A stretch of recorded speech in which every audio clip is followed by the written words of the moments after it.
All right, beautiful people. Good evening, good evening, good evening. Hey, I'm hot early. All right, she's probably hot. Because tonight we are talking about grief. Okay, the holiday season is here. Very exciting stuff, right? But also, we don't want to be remiss. We know that this can also be a difficult time for some folks. If you live where we live, it's a difficult time, period. But it is what Do it you is. mean in the Americas? In the Americas specifically, but really all over the world, but particularly the Americas. And so I'm sure that didn't help with us not scaring you into thinking like this is going to be a heavy truthful chat. Like, oh my gosh, let's all take a moment to take a collective deep breath together. Okay, that's I could do that again. Okay.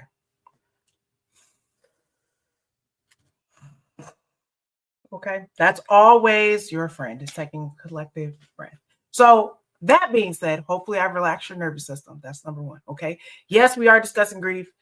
That is a universal human experience. So let's all take at least some joy in knowing that we're never really grieving alone. Somebody somewhere on the planet is grieving something at some point in time. And if you're in a joyous season, we happy for you. Okay, we celebrate that as well. Grief can be associated with a lot of sadness, Depends on loss. what your joy is about. But we'll get into it. Sadness, loss.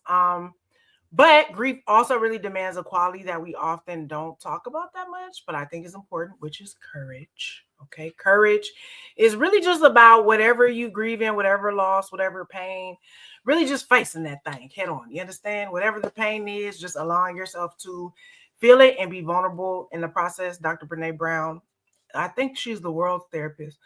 Really talks about that a lot. She is a great research professor. She studies courage, vulnerability, shame, and she really talks about courage, like really being born out of vulnerability. So, again, grief in this context and courage, grief and courage marrying each other in this context is all about you just allowing yourself to feel that spectrum of emotions, whatever said emotions should be. So, saying all that to say, some of y'all still might feel like, dang, Jess, I feel like this is still a heavy chat. And I feel you, okay? Just take some breaths, okay? You're going to be fine. And even though you feel that, the beauty is we're all here experiencing grief at the same time together, okay? And we're going to talk about the grieving process. How do we find this courage to do all this stuff? So if you're already like, this intro is stressing me out, bro, sis, don't even worry. I promise I got you. If you stick around, this episode is going to be for you, Shawty. Hi, I'm Pam Williams, a mother. And I'm Jessica E. Williams, a daughter. And this is a mother and a daughter truthful chat, where we discuss our 35-year multi-layered relationship. We've been through so many ups and downs. Not only are we family, but we're business partners in the high-stress world of event planning and production for short films. We've also shared the same therapist for over 10 years. What some people call codependence, we call collaboration. So join us as we share stories from our lives, have candid conversations with other mother-daughter duos, and shed light on the roller coaster ride of being a woman while raising a woman.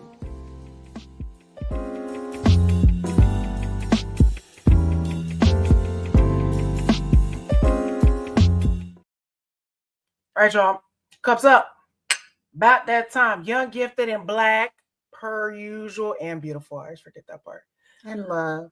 I'm just trying to love the people, love me, love life, love the things. What you drinking? Agua, water. Stay hydrated out here in these streets. I am drinking a little moringa and a little turmeric. Big facts, all important things, flushing the system. With that, welcome to Truthful Chats. If you're just now joining us, we usually do the mug salute, what are we drinking, that thing. But you're inside of this show, okay? It is a weekly podcast series that we do under our overarching banner, our life motto, what we hope to leave behind, which is generational wellness, okay? If you're like, oh my God, that term is so cute, I love it, I never heard it before, that's because we made it up. So wherever you're watching this video, in the description box below, you will find a definition for creating generational wellness, which is what our like mantra is around here. But generational wellness, what that definition is. And if you hear anybody using generational wellness, create generational wellness, not associated with Truthful Chats, Pam and Jess, any of the things that we're about, Duck if you duck responsibly. But you better ride for us, as the great Nipsey Hussle once said. So, under Create Generational Wellness, we usually have a theme of the month, and then this weekly podcast that we like to call Truthful Chats. Shout out to Matt Law and them. Shout out to Truth, the show. Always got to rep the merch. You know what I'm talking about? Under Truthful Chats, we usually unpack the theme that is the theme of the month under Create Generational Wellness. And so the theme for November in our Create Generational Wellness family is accountability. And today's chat is accountability to be courageous, which is why we started talking the way we started talking heavy at the top, that we hope didn't scare nobody off. But hey, sometimes you got to recognize when the chats are for you and when you like, I need to come back to that later, because I'm not in that season. So that's what we're talking about today. Yes, indeed. We are talking about the role that courage can play in navigating through your grief. And I know sometimes you think grief and you don't think courage. You just think, it's down like two different things. I'm down, I'm out, I don't want to think. But you're going to need some courage to get through the process. You're going to discover how brave you can be if you transform that grieving process into a journey of growth and healing. And that's what we want for you. So we really think it's important in the aftermath of the election, where many of us Americans find ourselves a little bit shook and and I want to read, true is all true. Shout out again to Matt Law. I think I said truth earlier, but true is the show. And just to reiterate, this is all true. It's all happening. It's not fiction. I mean, I still believe that election things were tampered with, but whatever. Either way, we dealing in truth and what is true. And what is true is Donald Jethro, Jedediah Trump. We can't push a rewind button. Going to be the president-elect. That some of y'all really no, he is the president-elect. He's going to be the president. Whatever. Either way, we dealing in what is true, okay? I know everybody want to run with the narratives like people was doing the last time. And it's just, hey, this is just the way the democracy pendulum swung. We are now in a dictator reality. I'm going to continue to reiterate that. But anyway, I think we have a lot of complex emotions. Yeah, and I think, how we all kept saying, how can he... We all? What do you mean? We kept saying, how can he even be allowed to run? How can he even be allowed to run? I think we should have known when he was allowed to run that he was going to win. Like, that should have been... I've been saying that. I said, hello. That should have let us know that he was going to win. But because nobody that looks like me and you, and not necessarily you white people, but me and you would ever... Do you think if Barack Hussein Obama had been doing if Kamala, that they would be like, yeah, just go ahead and push them through? The complexion, let them for the protection. Shout out to the great ancestor, Paul Mooney. But anyway. I'm sorry, we didn't. But anyway, talking about courage, because we are going to, she did now. We're going to, we're going to delve into, like, I just had like a flashback of all the conversations that we had in the house where we would be like. And her and my dad were the optimists. And not that I wasn't get to be an optimist until Joe resigned. But when Joe resigned, I got I wasn't even an optimist then, because my point was, this man is clearly on dictatorial time and America is in the slow dance. Y'all getting the 1, 2, 3. Y'all picking up the waltz steps. America been walk this way for quite some time. And the main indicator was that this man was saying and doing crazy things, and people were like, it's cool. Yeah. So anyway, we with it. We digress, because we digress every day. Because at some point in your day, you wake up and go, I must be living in an alternate reality. But Thanos Universe. And then you realize that you're not. So we're going to talk about courage, because we all need it. We all need it. We all needed to get up every day. I know I needed to get up every day, because let's see, what day was that? Tuesday this week. That was an off day. I saw a meme, that funny meme that said, I need a day in between every day to recover from the last day and get ready for the next day. And I'm kind of feeling like that these days. Like, I went to church Sunday. I did some stuff Monday. Tuesday, I needed a day off. Wednesday, Thursday, I'm back. Tomorrow, I'm probably going to need another day off to get ready for the weekend. So it's just rolling like that these days. But at any rate, trying to be courageous, trying to get up every day, put one foot in front of the other. Trying to care about things that seem relatively really irrelevant. Really, like what? Especially What? for, and that's why I said that's not for everybody, but some people have the complexion for the protection, so they don't need to worry. Like we need to like safety worry. Like worry about, certain rights being stripped, certain things taken away. Some white women, I don't know what to tell you. Y'all kind of on your own. I would talk amongst yourselves about why y'all want to be persecuted and abused so much, but I'm not a part of y'all collective, so I can't tell you. All the woke white women, shout out to y'all. Y'all did y'all biz. But it's hard to plug into daily responsibilities when we're like, the time clock is ticking before Stephen Miller is making policy over my life. Like that grief sits high. It sits high. It sits high.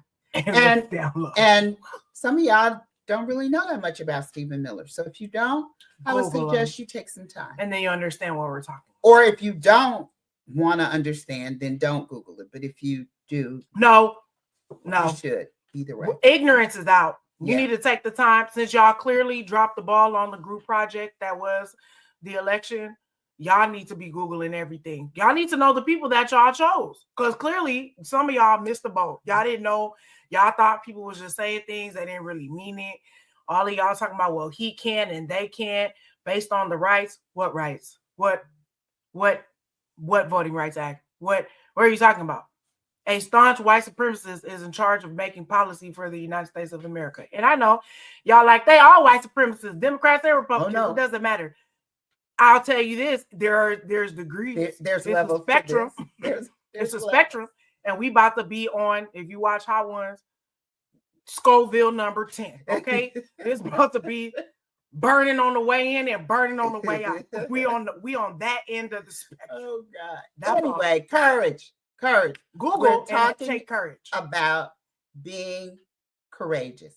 How do you make yourself accountable to be courageous in the light of what seems like craziness? It's just craziness. So true craziness. Part of it is the grief of it all. And so in relationship to courage, we're going to talk about grief just for a minute. We're going to talk about 5 stages, because I know some of y'all like, it's 5 stages. I just thought it was this, but just to review, all right, it's a very, very broad, and so it's a very broad subject, but we're going to kind of refer to a study done by Elizabeth Kubler-Ross to understand the general framework of grief. So think about 5. Most researchers and mental health professionals say they're kind of like 5 commonly identified patterns of grief.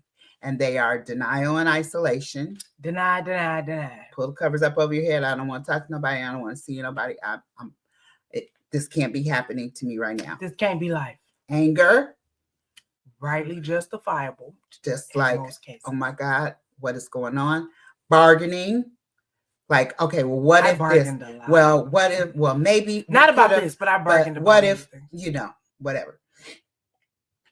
Full out depression. Get into bed.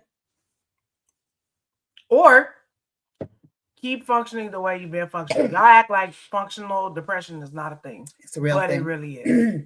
Just lean harder into your routines. Do them with reckless abandon. Completely suppress and acknowledge. Acknowledge all of your emotions and just go hard at a thing. So that can be in the bed or not. Okay, so then you get through the depression and hopefully eventually you get to acceptance. Because acceptance is where the healing starts and how we get to the other side of this. So we're going to go one by one. We're going to dig a little deep. We're going to talk about it. And then we're going to tell you some ways that you can be courageous in the face of that particular stage. All right.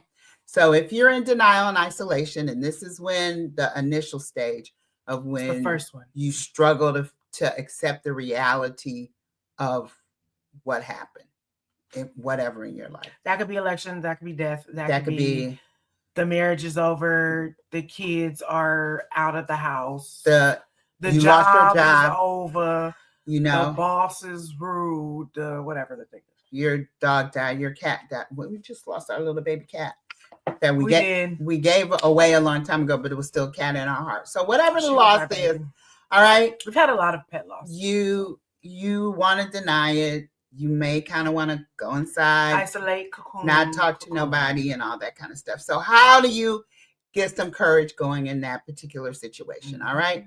First thing you got to do is face the reality of what is really there going on. You know, that music when you like, oh, this is what happened.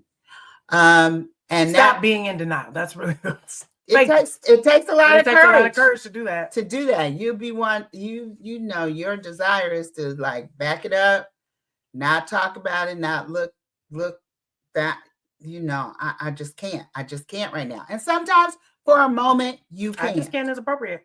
That could work.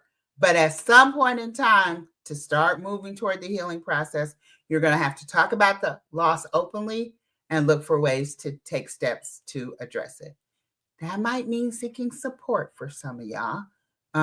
It takes courage to reach out to other people, you know, to want to be in a group of friends that you can depend on to support, that you can call, commiserate, pray, say affirmations, whatever it is y'all do together that helps y'all to uplift. You might need that support. It can mean a professional. Today is Thursday. We had therapy. So, amen. My therapy session was a kiki. I don't know what hers was. But mine was not a kiki. We just talked about other things. Anyway, so sometimes real black. You know, that works. That is good. I'm glad that y'all do that. But mine was a little bit more serious. It was a little kiki, but a little serious. Y'all know what I mean when we say kiki? It's just kind of like, it was like, you better know what it means. We talked about stuff for you. we just talked about stuff in general. But anyway, and then allow the emotions to come up. Be brave enough. That takes courage to sit with the discomfort of this hurts. You know, a lot of y'all want to medicate, run forever. Wanna sexulate. What you call it? Sexulate. Really, it's not a roar, but I got it from Janelle Monáe's Electric Lady, which the album healed me in a particular way this week. But they usually say we have to do something fun and sexulate for y'all. So I just made up sexulate. Yeah. Whatever it is, whatever your particular Shout out to Janelle, man, that Electric Lady. Whatever your prescription is for not dealing with your emotions, you might have to like not take that for a couple of days and just to face the reality. Push through pain, you know, so that you can understand what your emotions are and not suppress them. Anger. This is a natural response to loss. Number 2 in the stage. Number 2, but it can be overwhelming, right? To be that angry. So how do you express that? What's your healthy expression of your anger? Healthy expression. I just want to point that out. Because some of y'all got expressions, they not healthy though. It takes courage, it takes bravery to express your anger in constructive ways. Y'all know what constructive means? Yeah. Like, I mean, again, you're not healthy. There's a positive outcome on the other side of it. It's constructive. It's like building. We're building something. Construction. Okay. Yeah. And we're not just demolishing everything and stomping out everybody and punching everybody in the mouth, slapping everybody. Like it doesn't have a destructive energy around it. It's a constructive way to express anger. So for some of y'all, that's working out. That's physical exercise, moving, getting your body moving. For some, it's art, it's drawing, it's coloring, it's journaling, it's controlled venting. Control venting, you know, rather than lashing out at others, just trying to say how I feel about a certain thing at a certain particular point. Some people might think that's not lashing out and they were being controlled, but they were definitely lashing out. So yeah, you could tell we kind of had a thing about this today. Which we're going to discuss later, but we had a podcast to get to. Yeah, so self-reflection, all right? Courageously examining the root of anger and acknowledging that it's part of the process, right? It's part of the grieving process to be angry. And it's okay for you to be angry. We talked about this at There's a lot to be mad about. Shout out to Solange Knowles. Yeah. A lot to be mad about. We were talking about this at church, especially for those of y'all who don't believe you can tell God you're angry. You I can. tell God I'm angry. He all the time. already knows you're angry. All the time. He sees it. You, I don't know if you think you hiding your anger from God by not saying, but you get you're nowhere in your relationship with God by Yeah. having a veneer or a little layer of like, you know, happy face. Why? Well, for he already sees your hurt. So yeah. Protecting your relationships is courageous to communicate openly with loved ones when you when you're feel angry. that something needs to be said, because otherwise you're going to harbor that anger and that resentment, and it's going to come out in.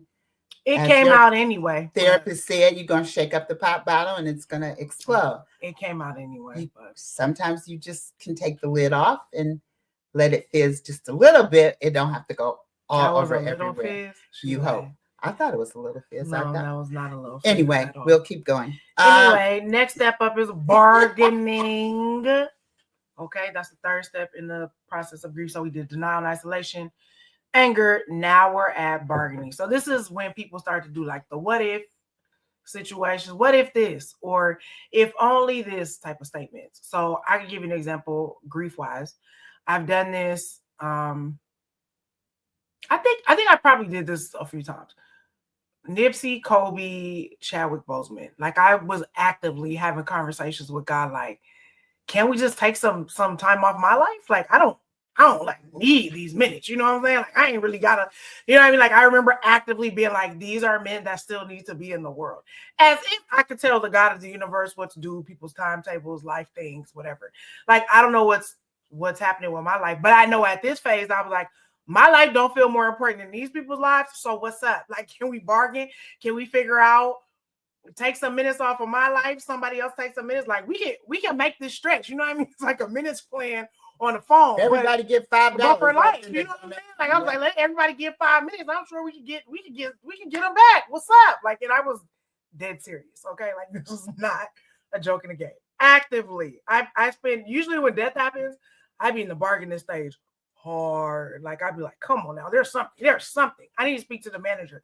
There's something surely that can be done. Instead of being like, if this is what has been presented, this is the time. If you really believe in God's sovereignty and God's goodness, I don't understand it. I'm still mad, honestly. Things about Nipsey come on all the time, Chad. Like Kobe, I'd be like, I'm really mad. Like I have to remind myself, like we really went through that. Like that was a real thing. And I still have deep feelings around it. So, and we'll talk about that later because these stages could, like, they're not linear. They could pop up anytime. Like you might have to repeat a step and do all that. Yeah. So anyway, courage when it comes to bargaining is just, like I said, accepting that lack of control, right? It takes a lot of courage to accept my new favorite thing to say. It's above me now. Okay. This is above us. Okay. We did what we could do. We did our part.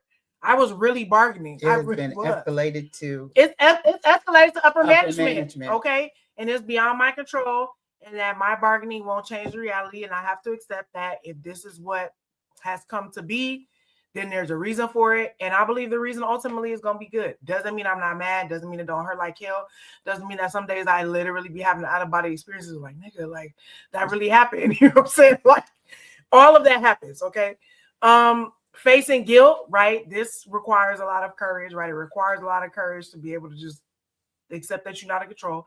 Face guilt, right? This is bravely confronting and working through whatever feelings of guilt that come with bargaining, right? Courage of being like, whatever the thing is, I don't know, maybe somebody died and y'all had a really explosive conversation before that, or that's usually the scenarios, but like I'm sure there's other things, but usually if there's like guilt that happens, that's like, oh, we didn't handle that situation well, or that's gonna be the last thing I said to that person, or I don't need these minutes on my life, bro. I don't need these. Or it changes the dynamic of a relationship. You know what I mean? And then you look back at it and you go, was it really worth all that?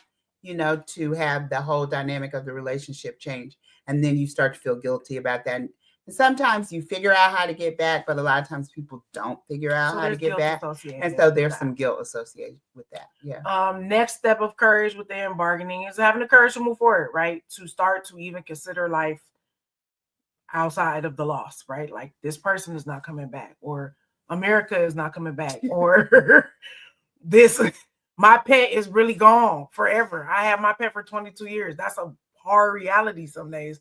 I still wake up expecting to see him, hear him. I see him all the time. Like there's just certain things of like. Did you say 22 years? Yeah, 22 years. You had that pet for 26 years. Okay, well, I see. I'm not even cognizant. Sometimes I slide off the radar. 26 years, right? So even while you're experiencing those thoughts of bargaining, right, still having the courage to be like, but I have to be able to move on. So facing the reality of the situation in the bargaining phase, facing the guilt if there's anything, and moving forward. Okay. Next up is depression, right? That's the fourth step? Fourth step. We moving Fourth on. step in the grieving process, right? So that is what it sounds like, depression, right? It can be very debilitating, profoundly debilitating. If you are, no matter whether you are the get in the bed type or the I'm gonna work till I fall apart, so I don't have to feel these emotions part. Either way, you end up feeling the emotions. I just want to go ahead and point that out. But anyway, it takes courage in this stage to just acknowledge the pain. That's a lot of our problem as a people. We just like, I just don't want to deal with the pain part.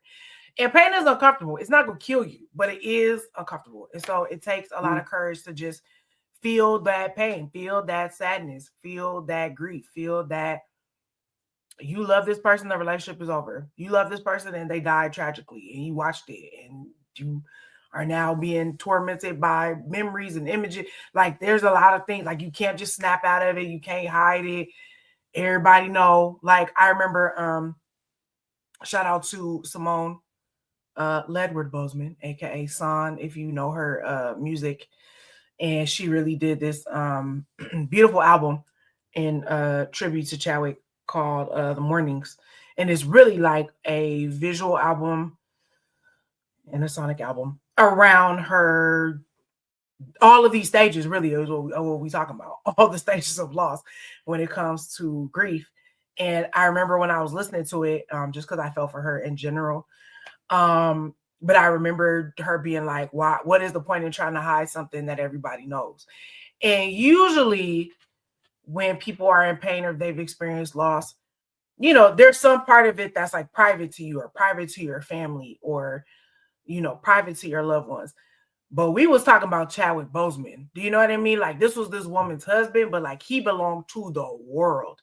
And so it took a lot of courage. I remember when I was hearing that and listening to that and really just sending her like love and light and being proud of her for being like, yeah, she was still going through all these phases of being like, I don't want nobody to know this is happening. But we're like, the whole world knows this is happening. And I think that was a lot of why they wanted to like shield him during that process and didn't talk about it. But it was like a blow to all of us to be like, full on cancer and no one told us this, right? But it was that sort of like, we trying to hide everything from everybody. But why are you trying to hide something that everybody knows? So just really being able to sit in that pain, or that people are going to find out, right, about whatever said thing is, the breakup, the pet loss, the job loss, the thing. And so I think sometimes there can be shame around those things, but push past that, man. Like push past that. That's what I was going to say about acknowledging the pain. Like sometimes there's levels to the pain, like it's the first level of the pain, but then sometimes there's another level of the pain. Like I'm thinking about when I first lost my job, there was a certain amount of pain about losing my job, losing money, losing this, that, and the other. But then the more it went on, there's a level of pain that's associated with getting older and being worried about who I am now or who I was. It's an identity shift. Yeah, with the identity shift. So usually if there's an initial level of pain, if you can sit in it for a few minutes and some time and kind of allow God to talk to you about it, you'll go down to the deeper levels. And that's what you really want to get to. Because to get out. That's a not part to of live like there, but to get it doing out. This process well is if you skip the steps, then you will have skipped some steps. You know what I mean? And so you won't. It's like, I don't know, if you washing, you know, like sometimes there are like things that you use in the kitchen that are like hard to wash. Like it might make things easier, but if it's like a cheese grater or like one of them things, like I have friends that cook, so there's things that have like a lot of parts, a lot of contraptions, and like it makes that blender is hard to wash. Yeah, blender is hard to wash. Like sometimes there's things that like make things more convenient in the moment, but like there are layers of levels of things to be washed, and grief and loss is kind of like that. If you miss skipping good. one of the layers, then you still gonna have gunk, you're gonna have residue, it's gonna get more nasty, it's gonna get more funky, it's gonna get more stanky.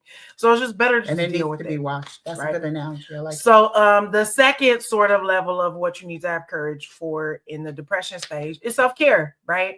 I was actually talking to my friends about this week, because everybody's going through it through various stages. The election is part of it, but just personal things, professional things. Like, it's just the holiday season. It's a lot of things. And so I told them, I was like, listen, we really leaned in very hard to self-care and having fun and having safe spaces for each other over the summer. And like, we already know how to do this. So like, let's just lean into what we know how to do already to combat that negativity or those emotions or that isolation. And so that's a part of our self-care routine. But whatever your self-care activities are, whether that's eating well, exercising, sleeping more, right? There's a reason the sun goes down earlier. I think people just be like, this is more of an excuse for me to get things done in the dark. Or, nigga, it's a reason to go to sleep earlier so that your body can have time to recuperate and get ready for the next task or not. We saw this incredible thing. I wish I had pulled it up. Somebody had on the Instagram page that was like, rest is not about us reloading and recharging for the next task. We just resting just to rest. I keep telling y'all, we gonna read Trisha Hersey's Nap Ministry book. I just really think Black as people, a group, we just need to read it. I just think we need to all recalibrate our minds around rest, because I think we think like we've been sold the lie that hustle grind culture is gonna get us where we need to be.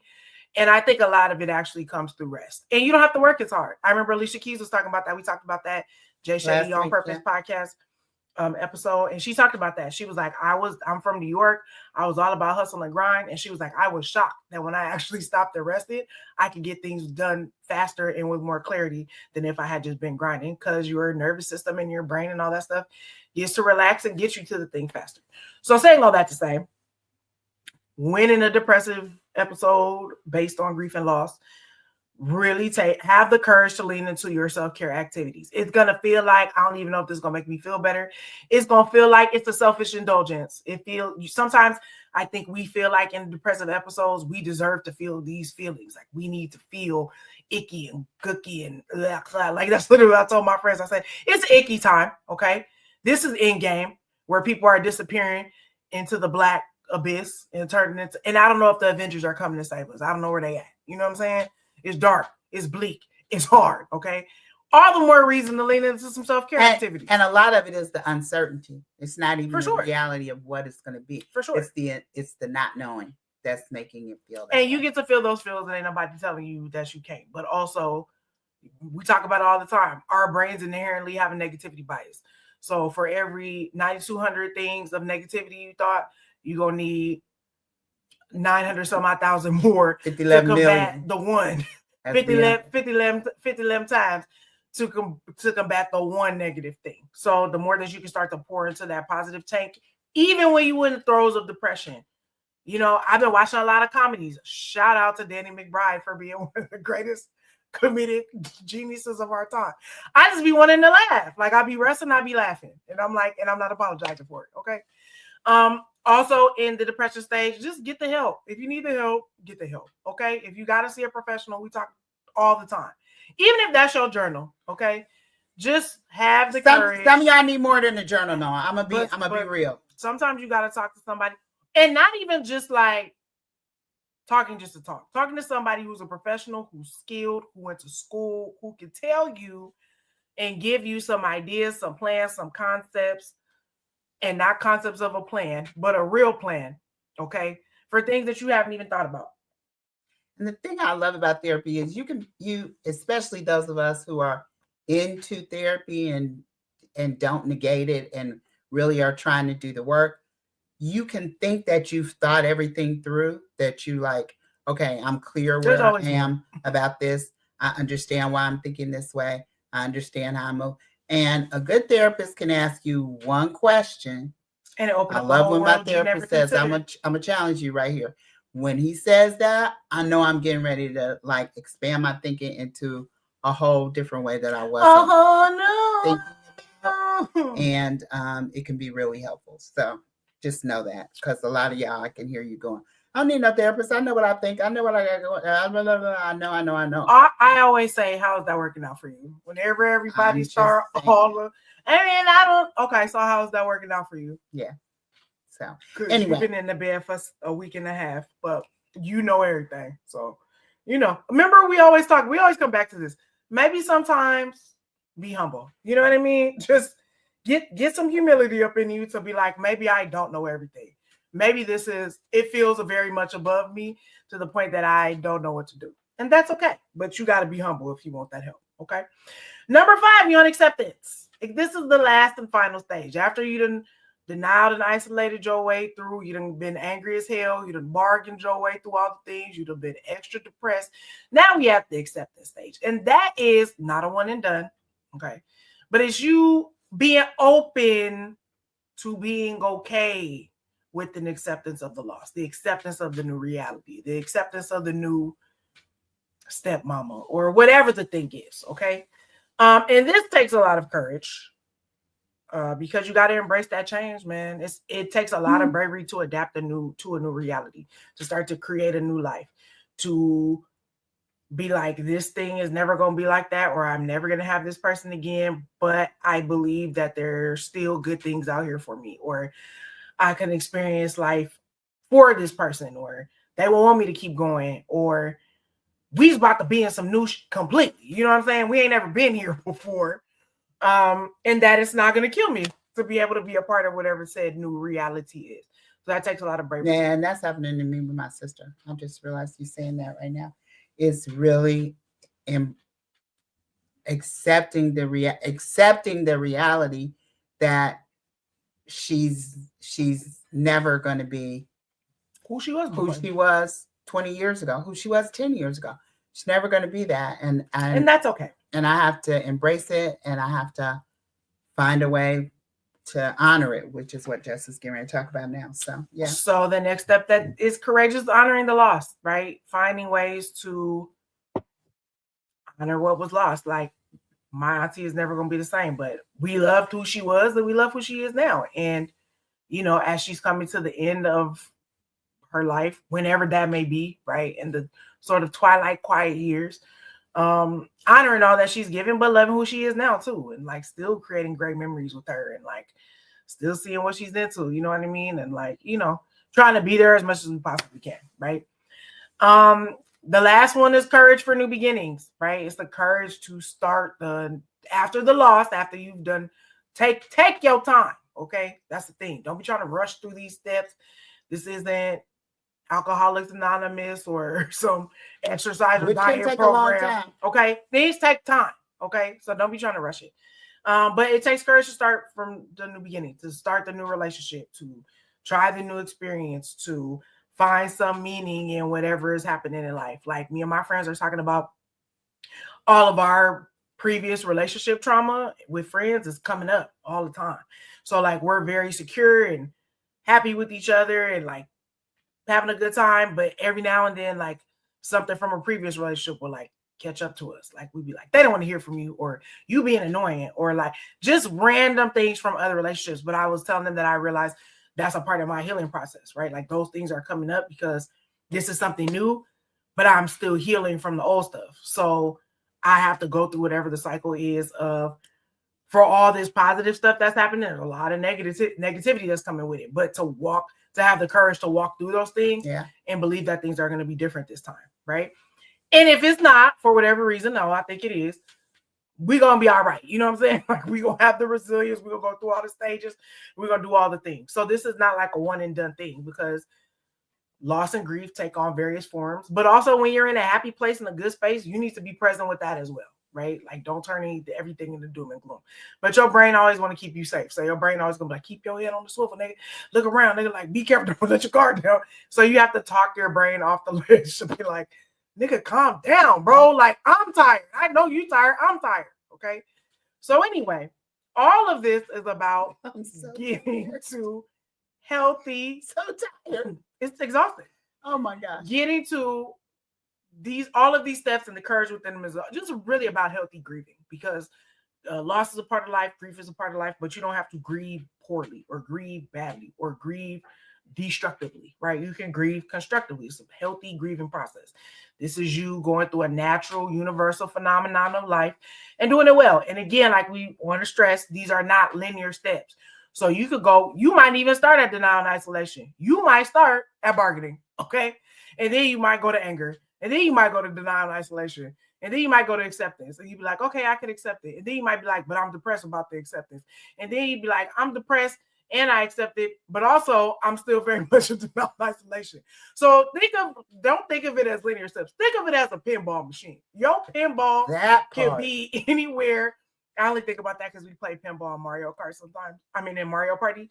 And that's what it's like, okay? So don't think, I did step 1, step 2, step 3. We listed them like that, but that's not what it's like in real life. I want you to be prepared for the roller coaster ride. You could be going like this, and then the bottom could fall off. Oh, and you just like, I'm falling. And then you be going up, and then everything is peaceful and calm. Yep. And then you zip back down again, and then you got to zigzag and roll around. It's all the things. So just be prepared for the ride.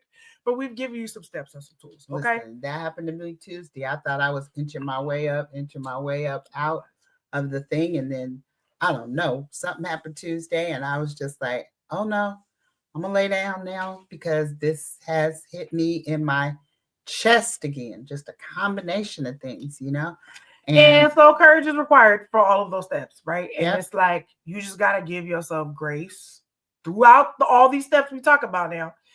Through the pinball, through the roller coaster. We talk about the roller coaster ride of being a woman while raising a woman. That's true. But also the roller coaster of your individual life, okay? Your star player. Sometimes you up, you down, you all the way around. And that's okay. As long as you taking your steps to wake up every day, finding that courage within yourself to keep it moving, okay? Even on the icky, sticky, I hate everybody and everything days, and the I don't want to be at this job days, and the F these kids days. And then if this nigga look me in my face one more time, I'm gonna slap him in the face. I can't stand my sister. I can't stand my sister-in-law. I hate this dog. I hate this house. Why did I marry this person? They're a terrible human being. I hate them. I hate myself today. I'm fat today. All the things. It all takes courage every day because we're a complex being with complex emotions. So that means you have to be patient with yourself. I was praying about that. The patience. I was like, Lord, could you give me the patience that it's going to take to get on the other side of whatever this is that we're going through? Because, we instant, we microwave. We want 30 seconds, a minute 30 at the most, and we want it to be over and done, and we want to be eaten. You know what I'm saying? So this whole process of, A, I don't know what's going to happen. B, I don't know what I'm going to do if and when it happens. And she's a planner, so that's part of it. Her brain is. I can't plan. I can't plan because I don't know. You know what I'm saying? So that part right there, you have to have the courage to just be patient and say, this might take some time. This is the process, people. It's going to take some time. You have to be brave to face each new day, even when it feels impossible. It feels like I don't want to do it. I don't care. I don't want to know about it. Don't call me. I don't FaceTime me. Don't do nothing because I don't want to hear it. But that can't be. That's isolation. That's isolation and denial. So then you got to cultivate the courage to get through the process, navigate the challenging stages more effectively, lean into the deeper healing, lean into the pain that you have to unpack. We always talk about, let's unpack our trumpet. You got to unpack it a little bit. And, seek support when you need it. Seek support, find out where you. I feel like we keep saying seek support, but like seriously though, like because you don't know. You ain't never been here before. You don't know everything. Your whole circle don't know everything. Like there's a plethora of information. There's a lot of information out here. Some of it good, some of it bad. Some of the information ain't gonna work for you. So you gotta keep, y'all be on these apps and swiping and on these dates, and y'all have no problem looking for that person. But you be like, I tried this one thing and it didn't work for me, and that's it. Take the same approach. We gonna keep unwrapping, unraveling. We gonna keep opening and tossing things to the side that don't work. People that don't go to therapy make me a little nervous. They just make me a little nervous. That's like How are you getting through life? How I are think is you really the question. getting through life? How are you getting through life? I think is the question. Two things. What's your spiritual connection and what's your therapeutic connection? Because you need. And let me be TI clear. Some of y'all don't have either one. Yeah. So we really don't know how you get into life. So, and that's not a judgment. We're curious. It might be working for you, but if it ain't, you might want to look at them two: mental health, spiritual connection. They usually go together though. That's the thing. Because some of y'all like to overly spiritualize and you ain't got no mental health. And some of y'all like to only mental health and ain't got no spirits. So you got to put the two, they're married to one another. Usually they're married to one another. I'm just saying. And seek support in both, okay? Because some of y'all pastors ain't therapists. And stop trying to, they don't know how to help you through the fact that you got molested by your granddaddy. That's not their job. They're supposed to take care of your soul. They're going to give you some scriptures. They're going to introduce you to Jesus. But that you also need to go sit on the therapist's couch and talk about your lack of safety. You don't trust your family and you don't trust men. You probably don't trust the pastor. You know what I'm saying? Like let's be smart, okay? And again, I assume everyone listening to this is smart. I know I played y'all on that one election episode, but I don't know. Let's just marry the two. Let's try to be smart. Let's try to be smart going forward. Let's try to do that as a couple. And it takes courage. Again, we're talking about how to be accountable, to be courageous. You are going to have to, if you decide to go to therapy, I'm telling you, it takes courage. We're not pussyfooting. You looking at everything. It takes courage, and you have to be ready to be courageous. And if you got to be ready to be challenged, you got to be ready to ask you're going to be asked the hard questions. You got to be ready to come with your answer, not your B, C, D, E. I was raised like this. I'm polite answers. This is what I think you want to hear. You got to be vulnerable, which we were talking about at the top, and open and courageous enough to stand 10 toes down on your stuff. Yep. Right, wrong, and indifferent, right? And then you'll be challenged and you'll find things that work for you, or you'll be like, dang, I was always right about this. Everybody was always trying to make me feel like I was crazy. And then you be like, you have an ally, your therapist will be like, no, it's absolutely crazy and abusive and manipulative.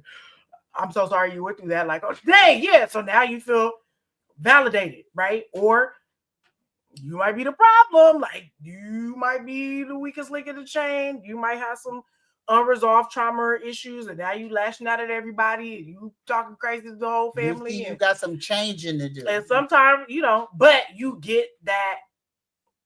Think of it like it's Christmas is coming up. Think of it like Santa's workshop, okay? For those of y'all. The elves got numerous tools, okay? They got numerous things that they have to build the motorcycle or the toys or the things or the bears or whatever. They ain't just gonna use the hammers for the bears. That ain't gonna work. You look stupid, right? Get the screwdriver, get the wrench, get the sewing kit, use the appropriate tools for the appropriate things. But some of y'all workshop is limited. You done been ran out of tools, but you still in here using the screwdriver talking about I'm about to build a bear. No, nigga, you're not. Okay, you need to go to somebody with a greater toolbox and toolkit and workshop to you to be like, why are you using this? Here, use this tool. That'll help with what you're trying to do. Okay. So be open to other people's toolkits, toolboxes, etc., etc., etc., to help you build the things that you want to build in your life properly. Yeah, that's good. That's good. You need the right tools. Being accountable to the grieving process means you're courageous enough to face the pain, find the tools, work through it, rather than avoiding or suppressing it, right? And it's going to be hard. Avoiding and suppressing. And it's going to be hard because to avoid the denial, you got to acknowledge the pain. You have to fully recognize the reality and impact of the loss. Now, let me say this. Avoiding and suppressing is easier. Avoiding and suppressing is easier. It's easier to ignore it, not acknowledge it, act like it didn't affect you. You not hurt, you strong. That being said, that thing is going to pop up like a whack-a-mole on you in another instance that has nothing. It's going to show up in your body, your lack of mental clarity, your stress. You ain't going to be able to sleep. Like, so suppression sounds easy and like the thing to do, but you never really are suppressing anything. Like Alicia talked about that when she's talking about how her skin journey and not wearing makeup and all that. She was like, but I wear my stress on my face. She was like, so that was a lot of my problem. Some of y'all wear y'all stress by not sleeping. Some of y'all wear your stress by under eating or overeating. So you never really are suppressing. Just thought that was important. Right. All right. Let go of your anger by finding healthy and expressive ways to get it out, to remember and honor what you've lost, the person, the family member, the pet, the whatever, the situation, even the election. Find a healthy, expressive way to express how you expressions. Feel. All right. Turn the volume all the way down on the if you would, if I woulda, coulda, shoulda, the bargaining part. What if this and what if that? You gotta just turn that volume down because it's not gonna change. You're not in control of the situation. You should, even though you want to be, even though you feel like I should be in charge. If they let me handle this, but no. So you shouldn't feel guilt or shame about the grief you're experiencing, about how you think it didn't work out, what you could have done differently. Stop trying to bargain with yourself. Stop trying to bargain with God. It is what it is. It's above you now. This point, it has been passed to higher management. Learn ways to move through yourself depression by engaging in the self-care activities that are good for you, the emotional ones, the physical ones, recognizing when you need the support, professional help, and then ultimately the goal, like we said, is to get to the acceptance. Acceptance is the key. And you have to give yourself permission to experience all the things, the denial, the burden. You have to give yourself permission to go through those because, they're not going to kill you. I swear, this is not going to kill you. We want to skip steps. It's going to be uncomfortable, but it's not going to kill you. It's like you making a cake and you forgot to put the eggs in. You can't skip the steps. You're going to have a mess on your hands. And that is not what we want for you and for us and for the culture. Humanity. And we also just want to reiterate, there's no timeline for grief, right? Your grief, your loved one's grief, some people's might be short, some people's might be long. We're talking years, decades. Now there's a level to where like, okay, it's getting destructive or unhealthy or like, sometimes people get stuck. Okay. I think the goal is not to get stuck. But that being said, let your process be your process. And it's important to honor that process. Give yourself grace, give your loved ones grace. And like, again, not rushing, because when you rush and you skip them steps, right? Then things get crazy. Well, instead of being a source of encouragement, right? A source of courage to really help people and yourself move through the grieving process. So whether you're grieving and you have like a community or like a family group or whatever, or if you're the person who's not grieving, you in a good season, but somebody else is really grieving. So to help you sort of more effectively do it, just a couple of things to keep in mind. Just gradual re-engagement, right? Don't try to do too much too soon, okay? It takes courage to start to sort of re-engage in regular life activities, in whatever your sort of day-to-day things are that like if you've been completely disconnected, let's say you've been in isolation for like a month, you shouldn't probably go out and be like, I want to go to brunch with 20 people. That's going to be a lot, boo. Maybe one person, 2 people, go to coffee, right? That's a gradual reintegration into what you're doing, a gradual re-engagement, right? 2 is finding meaning, right? That's having the bravery to search for, to create, to be open. That's sort of the spiritual part, I think, of this, of a greater meaning for the loss. If there's one to be had, right? Sometimes relationships in that person was in your life for that time and it's over and now y'all both on to something else, but it didn't have to be ugly or gross, right? It's just over. Or if it's a greater, more overarching loss, like maybe there is some bigger spiritual greater meaning, right? And that's really like individual. We can't really give you tips on that because that's really like a personal thing. 3, integrating the loss, right? So that is being courageous enough to integrate this loss into your life's narrative, into your identity. We went to the Michelle Film Festival a couple weeks ago, and we went to a sort of Films with a Purpose panel, and it was people there who had either given their organs, eyes and stuff as transplants, or somebody who had been the recipient. And so there was a woman there who had lost her daughter in a tragic accident. And she was talking about losing her daughter and how hard that was, but she's incorporated the loss into her identity because now she works at this organization. She tells her daughter's story. She meets other organ donors.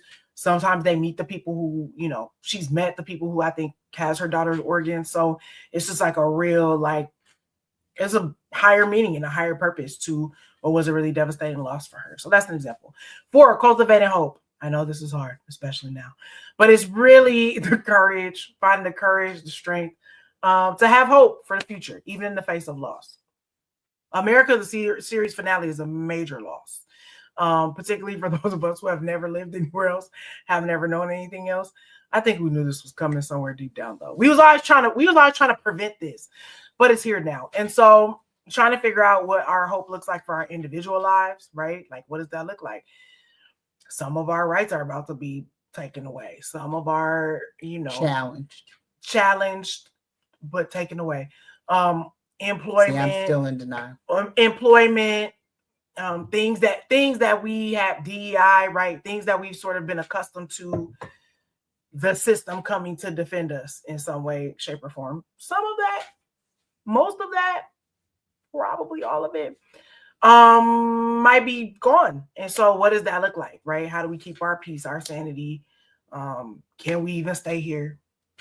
All of those things. So realizing that in spite of a loss, like I heard somebody say at Woman Evolve, God's plans for me are about longevity. So whether I'm here or somewhere else, the plans are going to continue, right? And that's about cultivating hope. Hope in spite of whatever said loss is. Yes, your mother might be gone, right?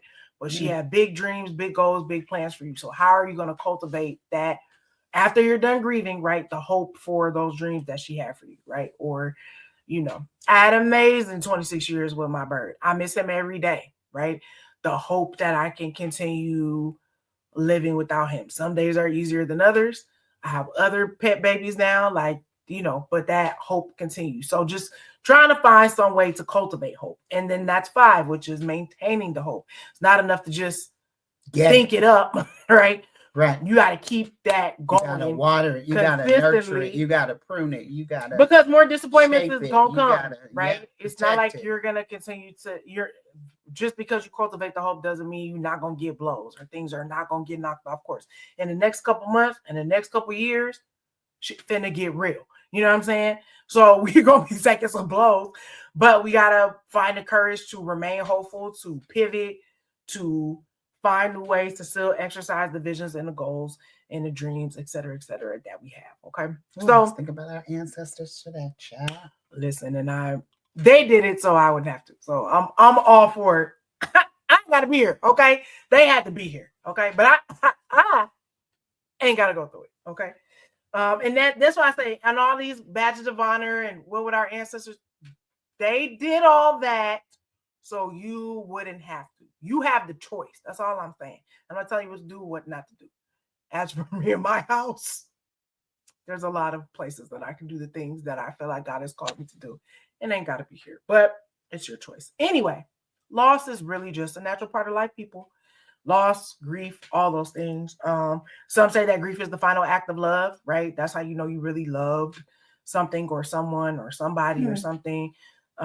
Because it's love. I've heard it say like it's love with nowhere to go, right? It's like, where do I put this, right? So I've heard that's good. Simone Ledward Bozeman say like, I had to adjust the fact that just because Chadwick isn't here in physical form, our connection isn't broken. It just looks very different. I've heard Lauren London say that about Nipsey. Like, the connection is still there because if you believe spirits never die, beings never die, right?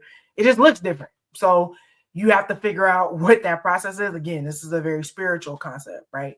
So some of these things are, use the steps we've given, but some of this is also very spiritual, mystical, magical, right? And pain is going to come. It's an inevitable part of grief and loss. But it takes courage to figure out where are you going to turn this grief? How are you going to turn it into courage? What does that look like?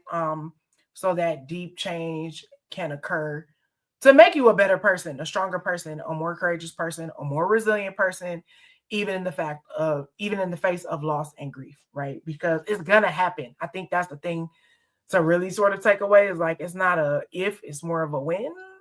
And when it happens, you have tools, you have things to be like, okay, this doesn't have to kill me. I can push through this. And so if we are patient and we let loss and grief have their perfect work, okay.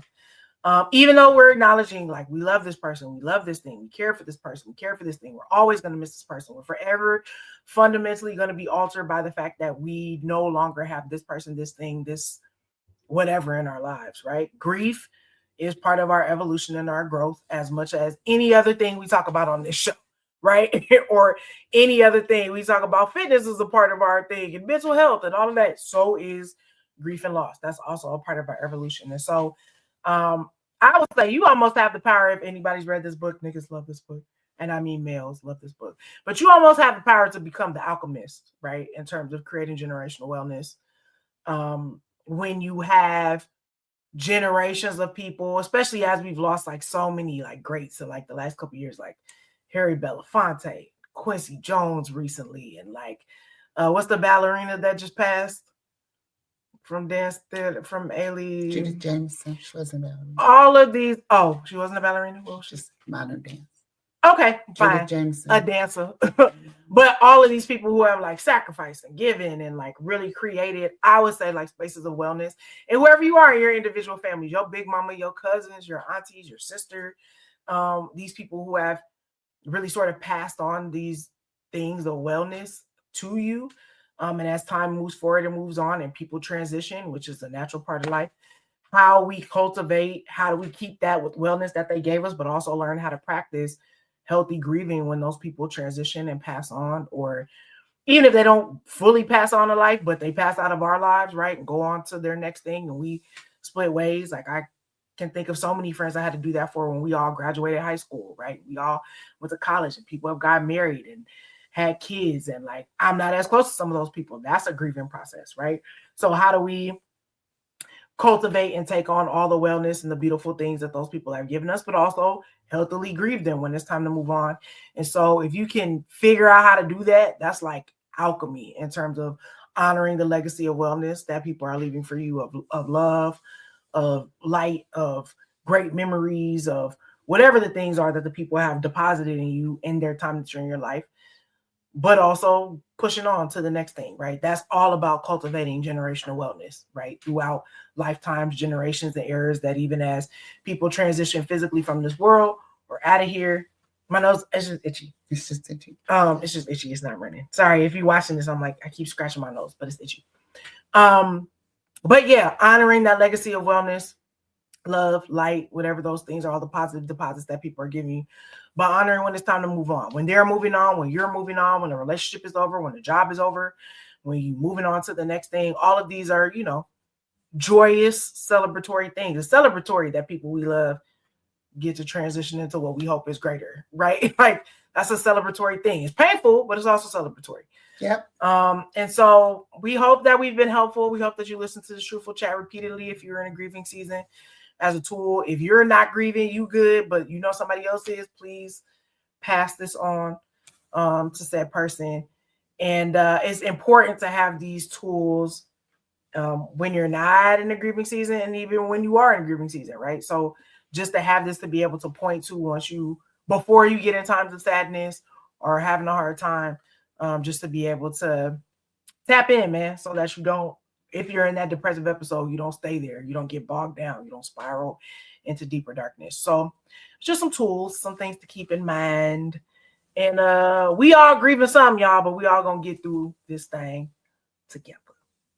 With that, thank y'all so much for joining us. This is Truthful Chat 99, people. We got one more 100 episodes in. It feels good to say that. I'm about to flex already on 99.